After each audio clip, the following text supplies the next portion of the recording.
Let me first of all briefly explain what exactly happened here, and then we can rejoice the moment together. Straw gardens, the symbols of which you see on the walls as well. The tradition of making them has recently been added to the UNESCO World Heritage List, the intangible cultural heritage of humanity, to be more precise. And you have also heard the Lithuanian traditional polyphonic songs, sutartinės. Merged together, they do comprise an intriguing fusion of contemporary and folk traditions, music. And all of this is called a project Beat Bitala, beat meaning beat, and Bitala, a Lithuanian dialect word for bee. So this might not be the most important word you learn in Lithuanian, but it's really nice and interesting to know, and it's an authentic song enriched with modern arrangements by electronic music producer Gon, and I think this is a good moment where we again give them a big round of applause. Thank you.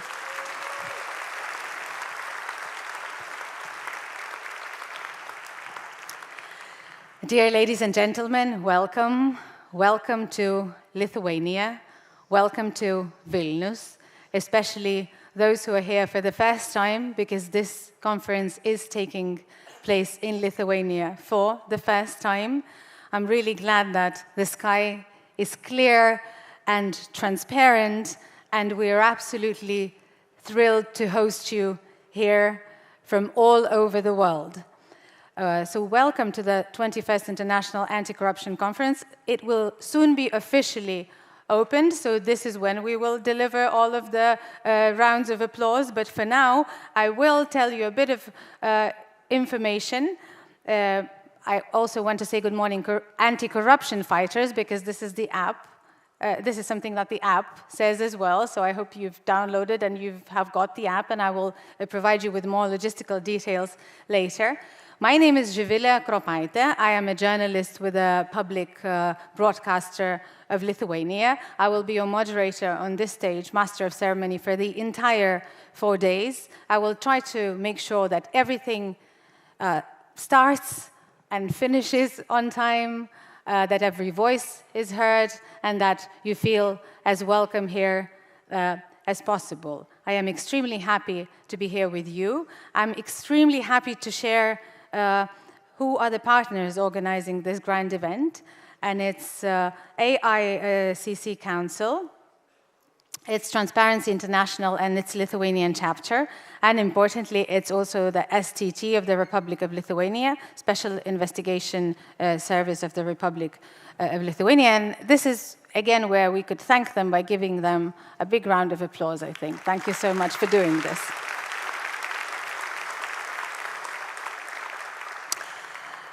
There is a very important message that I want to deliver from the President of the Republic of Lithuania. He does regret that he could not be here with us today, now, because he had to go to Brussels on urgent matters. But the good news is that he does obviously send his apologies, and he plans to deliver his welcome speech tomorrow at 10:20. So bear with us, and do come back here in the morning to meet the President of the Republic of Lithuania, Gitanas Nausėda. The President-elect of the Republic of Guatemala sends his greetings to us, and he will deliver his words. He sends his greetings to you, basically. And the chair of Transparency International, François Valérian, will be the first one to deliver his keynote speech. So let's welcome him on stage.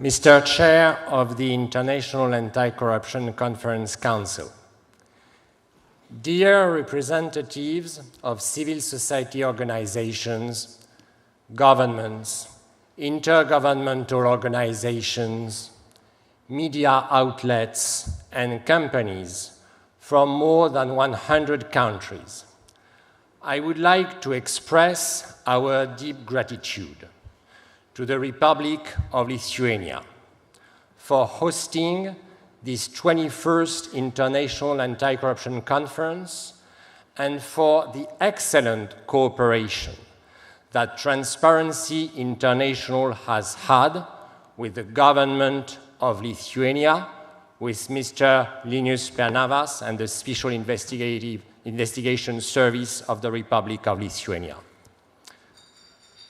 But today, I would also like to evoke a very special day, a day when 2 million people gathered and joined hands from here in Vilnius, through Riga in Latvia, up north to Tallinn in Estonia, defying an abusive power and demanding freedom. The abusive power was the Soviet power, and the day was August 23rd, 1989, 3 months before the fall of the Berlin Wall. And you regained your independence that you had conquered after the First World War and heroically defended against the Stalin and Hitler regimes in the turmoil of the 20th century. Human beings joining hands against an abusive power. There is no more powerful response to corrupt leaders shaking hands over shady deals. Corruption was deeply entrenched in the Soviet system, but corruption also lies at the roots of all the major crises we've gone through and we are still going through since 1989. Policy capture leading to the global financial crisis, corrupt public contracting aggravating the health crisis, fund embezzlement and opaque lobbying accelerating the climate crisis, and the Putin regime's kleptocracy waging war against Ukraine and threatening other countries, if not all Europe and the rest of the world. War and peace, climate, health, economy and finance, those are global issues, global challenges. And in front of those global challenges, our political planet is deeply fragmented. That is the reason why we need what we are here today in this conference center, a global civil society fighting against the global economy of corruption. Because there is a global economy of corruption with massive flows of illicit money, thousands of billions of dollars a year, leaving the global south through offshore centers, poorly regulated jurisdictions, cryptocurrency platforms, to be spent or invested in a few countries with the help of northern neighbors.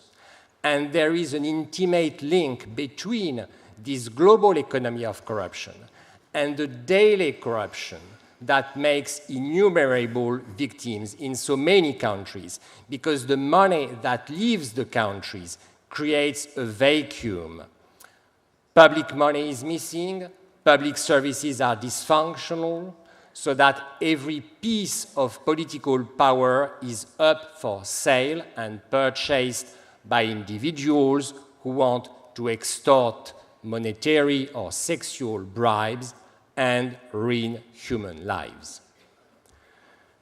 Human lives are ruined in Africa. Human lives are ruined in Asia Pacific. Human lives are ruined in Latin America. Human lives are ruined in the Middle East. Human lives are ruined in Eastern Europe. And in the same time, in Western Europe and in Northern America, we hear more and more people, more and more leaders who say, why would we care? We have enough problems at home, why would we care about abroad? But we do care, because we are as linked together as the 2 million people joining hands on a summer evening 35 years ago. We are as linked together as the 100 Transparency International chapters. We are all linked together today in this room in our fight against corruption. And we know that this fight is increasingly difficult because over the first 30 years of our collective struggle, the first 40 years, if we count since the beginning of the IACCs, we have obtained international conventions, national laws, innumerable public commitments, but now we demand action. Now more than ever, we've always demanded action, but now more than ever, because almost everything is being written. We demand action, and that hurts the corrupt leaders, and they counterattack, and they hurt, harass, and threaten the anti-corruption activists. But we also win victories. We win victories when a whistleblower has the courage to report on a corruption case, when a journalist has the courage to write about this corruption case, when a civil society organization has the courage to demand justice over this corruption case, when a prosecutor has the courage to prosecute and a judge the courage to judge, when civil society organizations and well-intended governments and companies from different countries exchange information, cooperate, join hands to bring corrupt leaders to account, even if those leaders have captured their own state. And that is what we will do this week in Vilnius together. We will exchange information, confront experiences, we will listen to each other in order to prepare our future victories, the future victories of our global fight against corruption. Congratulations on your work. Thank you for your attention.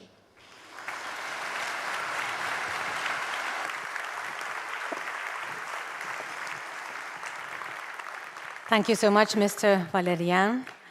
On behalf of the hosts, I would like to invite somebody who has already been mentioned by Mr. Valérian, and that will be President of the EPAC, EACN, Director of Special Investigation Services of the Republic of Lithuania, Mr. Linas Pernavas. Let's welcome him on stage by giving him a hand.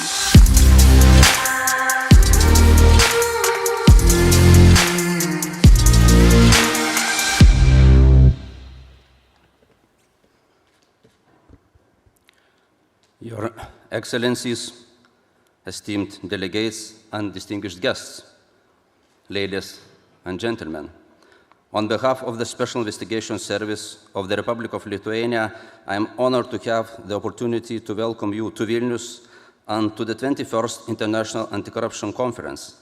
It is an honor to be co-organizing with Transparency International.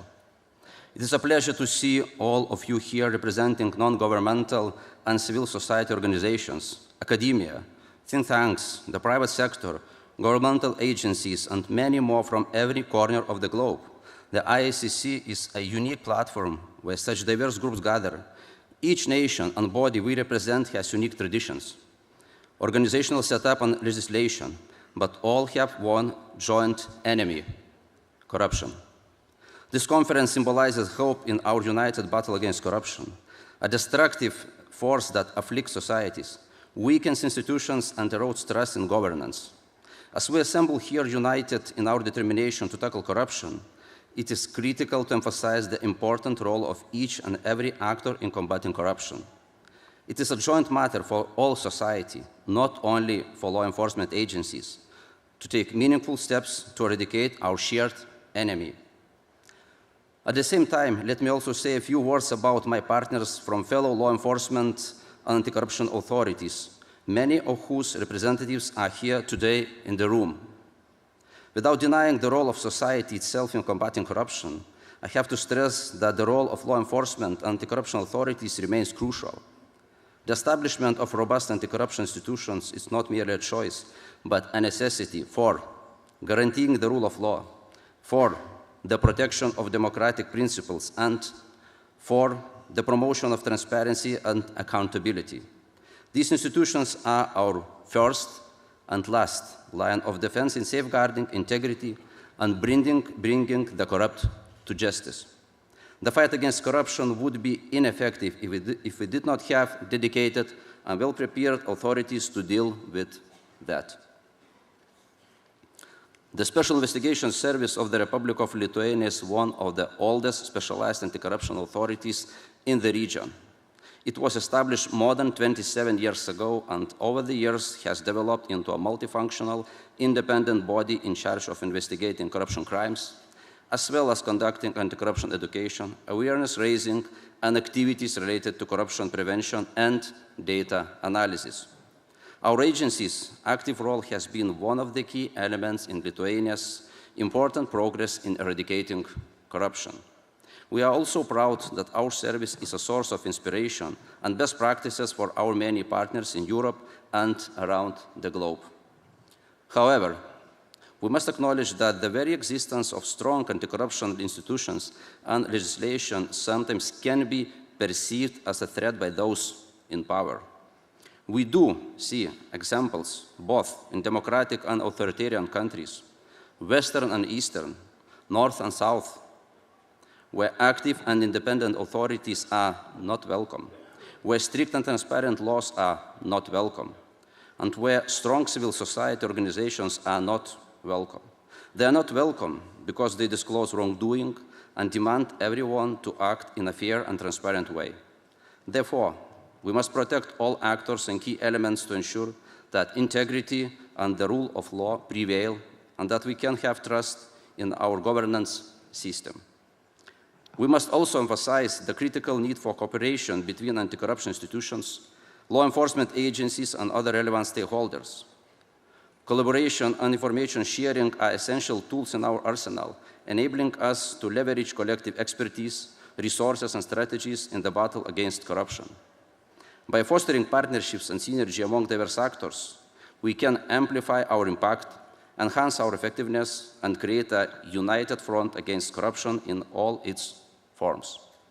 Allow me to take this further opportunity to stress the critical importance of fostering collaboration and coordination among law enforcement and anti-corruption agencies. As the president of EPAC EACN, I'm proud to be part of one of the oldest networks in Europe. EPAC EACN is dedicated to promoting cooperation, enhancing coordination, and fostering mutual assistance among anti-corruption authorities in Europe and beyond.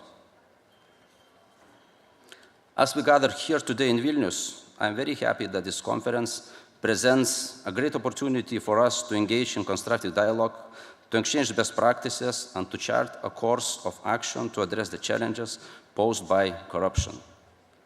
Together, we will explore innovative solutions, forge new partnerships, and devise strategies to confront corruption at its roots. Let me conclude by thanking each and everyone who has worked tirelessly for the last 2 years to make this conference in Vilnius a reality. Let me wish you a productive conference, inspiring conversations, and the possibility to build fruitful partnerships that will allow us to strengthen our spirit and reaffirm our unwavering commitment to the fight against corruption. Thank you for your attention.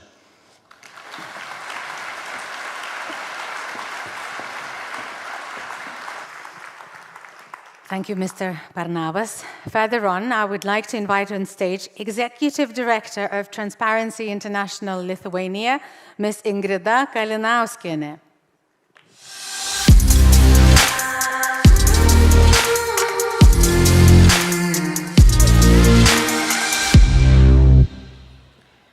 Ladies and gentlemen, distinguished guests, friends and colleagues, it's a great honor and privilege to welcome you all at the International Anti-Corruption Conference here in the beautiful city of Vilnius. Welcome, or as we say in Lithuanian, sveiki atvykę.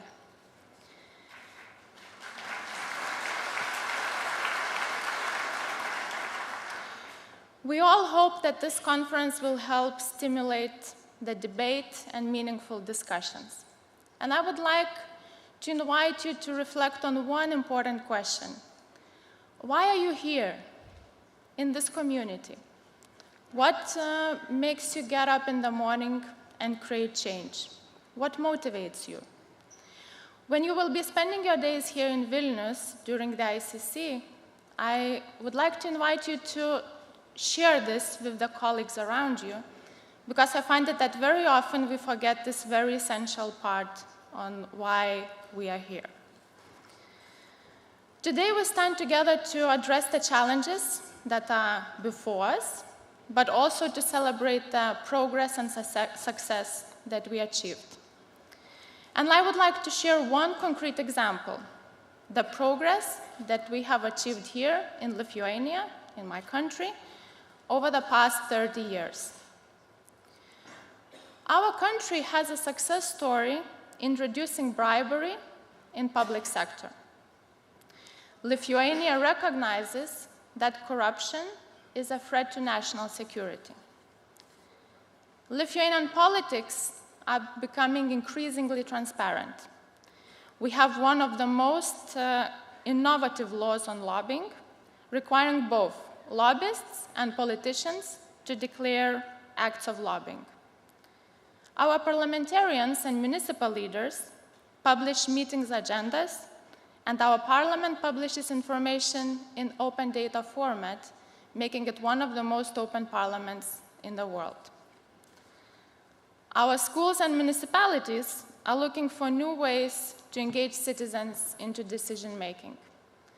We have nearly 10% of schools and 3/4 of all municipalities in the country that have at least once implemented participatory budgeting, and the numbers are increasing.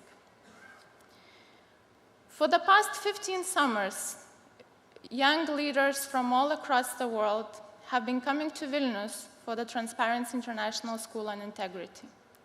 Our alumni network unites more than 1,800 leaders from all across the globe, and so many of you in this audience have greatly contributed to the success of this initiative. It's really great to see you all here, and thank you so much for that. The International Anti-Corruption Conference brings together stakeholders from very different fields and very different perspectives and disciplines for us to exchange and to look with this new perspective on what we can actually do. So let's remember that our work here that we will have in the next 4 days can have a lasting impact on our communities and our societies. And I would really hope that we will all take an advantage of learning from each other, collaborating, in order to build a stronger and more transparent future. I wish you all new connections, fruitful discussions, and concrete engagements for the next few days. I really hope that each of us will leave with at least one concrete action plan on what could be done after this conference is over. As we say in Lithuanian, geriau žvirblis rankoj negu briedis girioj. I don't expect you all to know Lithuanian language. It means a bird in the hand is better than a moose in the woods. So let us all share good case examples that work in practice, that create meaningful impact, and let's inspire each other. Thank you.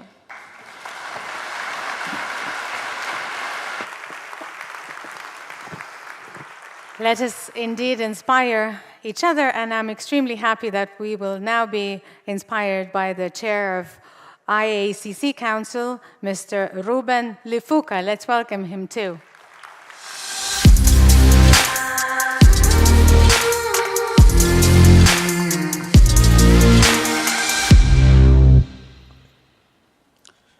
Thank you very much. My first IACC was in 2008 in Athens, Greece. Not only could I run up the stairs, I had a mop of hair which could only compete with Don King. Now I have to come up the stairs with a limp because of a swollen knee from the long flight, and of course I have no hair.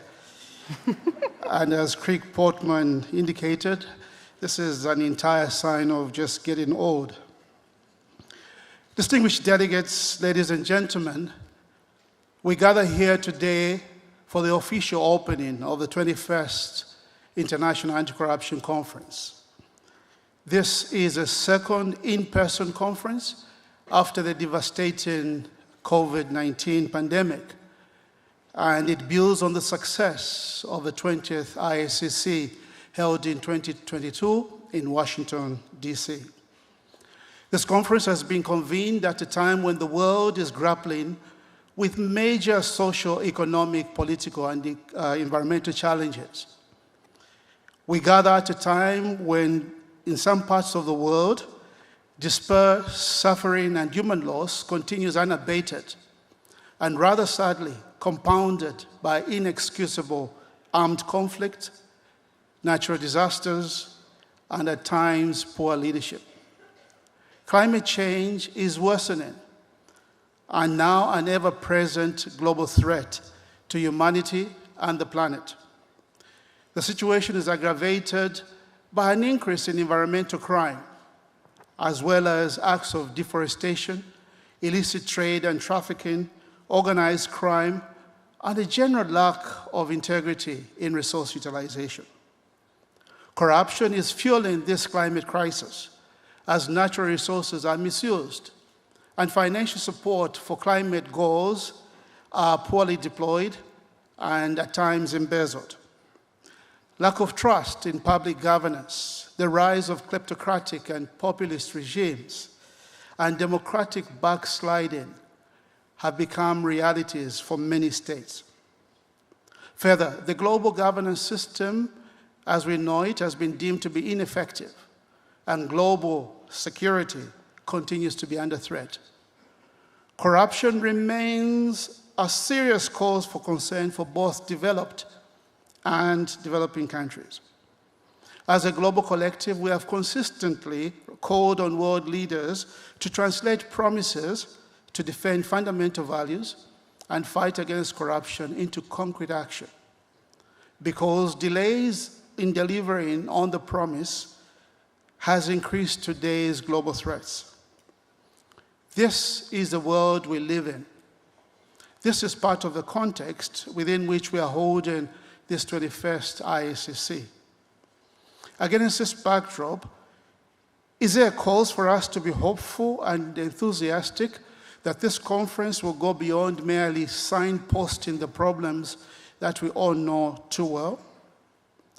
The IACC Council and our Secretariat team, working with our counterparts from the government of Lithuania and Transparency International, believe we have put together a program that provides opportunities for networking, sharing, and learning from one another, but also for engagement in candid discussions on not only where we are on different issues, but where we should be going in finding lasting solutions. We are convinced that gathered here today are some of the leading practitioners, academics, bureaucrats, technocrats, researchers, activists, community actors, technology experts, and journalists who will inform, shape, and enrich our discussions over the next 4 days. Looking at the profiles of you, our distinguished delegates, and the workshop proposals that we spent many hours reviewing, we are assured of one thing, that we are going to have high-quality deliberations and engagements. Distinguished delegates, ladies and gentlemen, the 21st IACC is unique in many ways. Firstly, we are gathered in this very beautiful city of Vilnius and hosted by exceptionally wonderful people led by the President of Lithuania. And we have an amazingly talented Special Investigation Services team who have done a splendid task in overseeing key logistical arrangements for this conference. Secondly, the IACC is being held in June and not the traditional October, November, or December. And this means that unlike past events, we've had less than the usual 2 years of planning, increasing the pressure to deliver at short notice. We decided on the month of June because this is the best time to be here in Vilnius with the sun shining until late into the evening. I was here in February and it was very cold. I was convinced my ears would drop despite wearing all the warm things, and I understood why the proposal was that we hold this in June. Thirdly, as a council, we've made a deliberate decision to ensure that we accommodate as many new voices as possible. You will listen to many illustrious men and women, and some of them young people, with a good number of delegates attending for the first time. These will share the platform with veterans of the IACC and thought leaders who've been there before. Fourthly, we try to the extent possible to provide opportunities for a diverse range of organizations and speakers to run workshops at this IACC. We are therefore pleased to have attracted over 2,000 registered delegates from around the world, from about 120 countries, representing governments, the private sector, international organizations, philanthropic organizations, local governments, civil society, law enforcement agencies, academia, investigative journalists, media practitioners, technology experts, among others. The overall theme for the 21st IACC, Confronting Global Threats, Standing Up for Integrity, is a recognition that we have among us defenders and fighters for integrity and justice, those who bravely continue to raise public awareness and hold to account power holders in the manner that they address social, economic, political, and environmental damage caused by global threats that we've already identified. However, these defenders of integrity, transparency, and promoters of probity in public service face many personal and professional risks, particularly that the corrupt, acting with impunity, are willing to cross any red line. Impunity largely bolstered by dirty money and aided by an obscure financial system, unchecked legions of enablers, and vast new opportunities indirectly offered by new technologies and globalization. At the 20th IACC in Washington, D.C., we concluded the conference with a commitment that we urgently need to strengthen our alliances and render timely and appropriate support to all those who fight for their rights and for our common future. This IACC is structured in a manner that allows us to effectively define necessary actions to stand up for integrity in the face of numerous global threats. The conference agenda, therefore, has been designed to provide delegates with many pathways for engagement. Specifically, we have 7 thematic tracks. Number 1, defending the defenders, our core, our last frontier. Number 2, greed and corruption, a disease accelerating a global environmental catastrophe. Number 3, kleptocrats, criminals, traffickers, and accomplices. It is time to close their global enterprise. And number 4, diffusing the trigger, corruption, global insecurity, and violent conflict. And number 5, building a global ethical economy, advancing business integrity and its leaders. And number 6, the take revolution, winning a turbocharged race. And lastly, democracy and human rights under siege, tackling corruption's darkest side. Under each of these thematic tracks, we will run a total of about 90 workshops. And these were selected from over 340 proposals that interested stakeholders sent in for our consideration. So I'm sure some will meet me and say, but why was my proposal not selected? 340. We had sleepless nights picking out the best. It must be mentioned that we received an overwhelming number of high-quality proposals, and we therefore decided to increase the number of workshops on offer.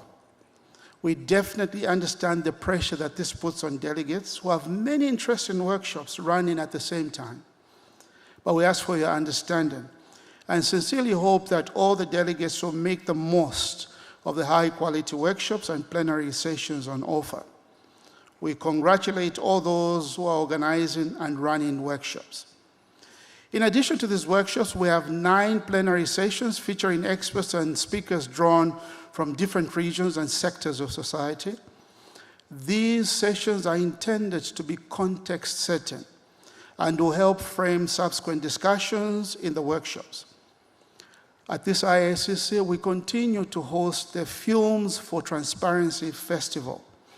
And this year, the focus is on the power of film as an advocacy tool in anti-corruption work. We'll have 4 screenings to be done here at the conference venue, and another 4 screenings to be done in the city, with 1 movie repeated both at the conference venue and the city cinema hall. We encourage you to take time and watch some of these high-quality productions, which depict themes around integrity, transparency, and accountability. The Young Journalists for Transparency program equally continues, and we have here with us 17 young journalists and 1 senior journalist coordinating the team. These will be doing their work during the 4 days of the conference. Please let us support them when they approach you for interviews or comments. They're not just being noisy or nosy, they are here to do their work. An important innovation for this IACC is the introduction of master classes. We have 4 master classes led by leading figures and seasoned experts. And the intention is for delegates who participate in these classes to obtain practical examples of how to address pertinent issues related to the promotion of integrity, transparency, and accountability. We are hopeful that you find these master classes exciting with important takeaways from them. Let me conclude by underscoring some of the core messages that we have advocated for in the past, which still remain relevant today. Specifically, during the 20th IACC, our message was simply that fighting corruption is an important way to defend democratic values, human rights, and global security. To state the obvious, fighting corruption is critical if we are to restore trust in institutions, protect the integrity of the environment, tackle human trafficking and organized crime, and safeguard democracy. Here's our call for action, or to action, for you, our distinguished delegates, over the next 4 years. 4 days. 4 years. 4 days. I wish we could stay in Vilnius for 4 years. I would learn the local language, Ingrida, in 4 years. The call to action is that we'll all reinforce the mission to reclaim a future where justice and integrity prevail. That will reaffirm our dedication to combating corruption as a central strategy for achieving peace, security, and sustainable development. That will enhance our individual and collective actions against corruption and global threats that we encounter in our respective regions. That we engage actively in discussions and initiatives on offer. With that said, it is now my singular honor and privilege to declare this 21st International Anti-Corruption Conference, held under the theme Confronting Global Threats, Standing Up for Integrity, officially opened. I thank you very much.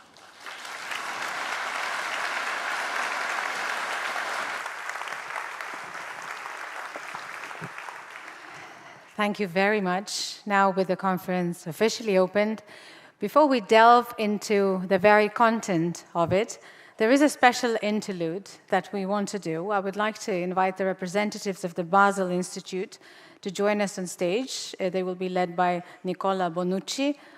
Welcome the representatives of the Basel Institute to make that special interlude. The floor is yours. Thank you. Last time I was in Vilnius was 6th July 2018.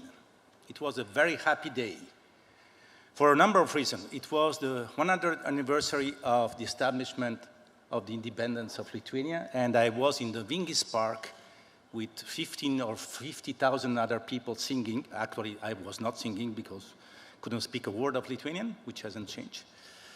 It was my birthday, 6 July, and it was one day after, at the time I was at the OECD, after Lithuania had become officially an OECD member. This was my last visit. Today, as a representative of the Basel Institute of Governance, is much more sweet and sour, because I should not be here on stage today. I'm here on stage today because Gretta Fenner is not here today. Gretta left us 2 months ago, and I still cannot really figure out that she's not with us. I don't think Gretta needs any introduction, but for those who still not know her, Gretta has been the leader of the Basel Institute on Governance for around 20 years. But Gretta has been much more than that. Trailblazer, force of change, leader, speaker, but most importantly, a doer. For me, who have known her for, they told me not to look at the pictures, for more than 25 years. She was first and foremost a dear friend, a forceful, dazzling, caring, persistent, let me say sometimes stubborn friend.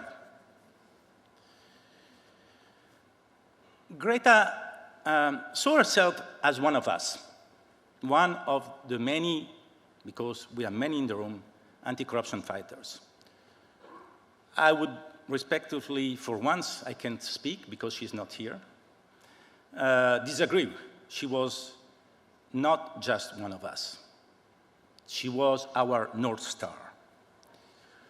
And I will conclude those introductory remarks, because I will give the floor to my colleagues, by remembering another trailblazer, Judge Giovanni Falcone, who once said, "Humans pass away, but ideas remain and walk on the legs of other humans." So this is where Gretta would have said, now stop the blah blah and let's go to the concrete actions. So this is where I would like to give the floor to 3 colleagues of the Basel Institute on Governance, which will illustrate some ideas that Gretta would have liked to see walk on the legs of other humans. And let me give first the floor to Claudia Baez Camargo.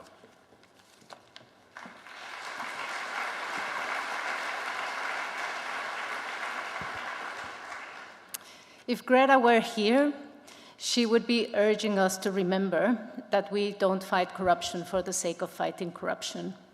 We do so to protect scarce resources, to recover stolen assets for development, and ultimately to help those people who are affected by the big challenges of our times, which are more often than not caused and exacerbated by corruption. This means that us, as anti-corruption community, we should be reaching out to colleagues in other fields, such as the environment, security, peace, and human rights, with whom we can amplify our impact where it matters the most. Now to my colleague Vanessa Hans.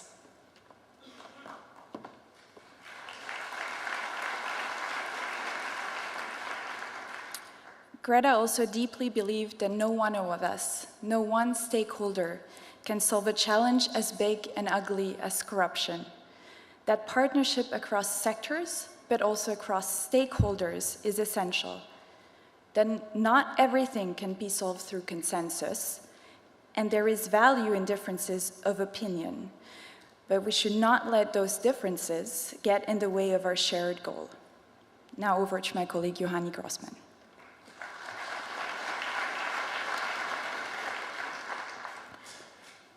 The third lesson we take away from Gretta is her unlimited, unbridled optimism. And this is despite making corruption, let's say a somewhat dark space, the cause of her life. She would simply never give up. A lack of success, even a defeat, meant a temporary setback during which one could regroup, prepare, and try again. She took on challenging tasks and causes with relish, but she was not a jaded activist. She was very keen to ensure that we celebrate the successes that we see, including at the International Anti-Corruption Conference.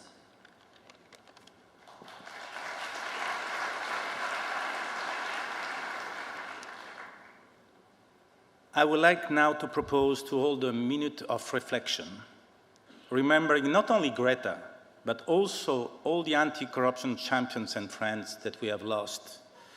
And I would say also all the victims, known or unknown, of corruption. So if I may ask you all to stand up and stay for 1 minute of reflection. Thank you.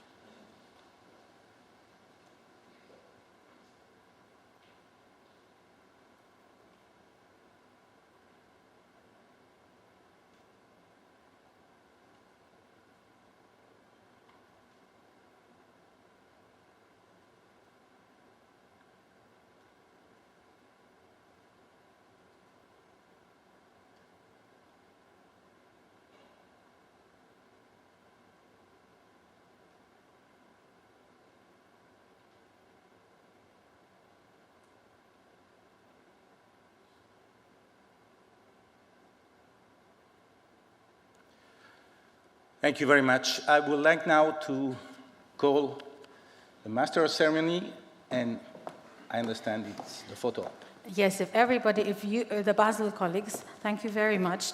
If you could stay on stage, we will also invite some other people on stage.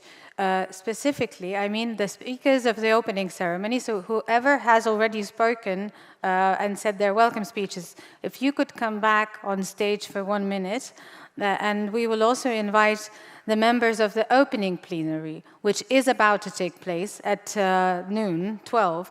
So the members of these two plenaries and all of the Basel colleagues, if you could come up on stage for the family photo, which will take place on stage. So we will try to organize ourselves, and I guess everybody else will just have to cheer and be happy for the family photo to be taking place here. So we will take a minute, and then we will go on with all of the further proceedings. Thank you so very much.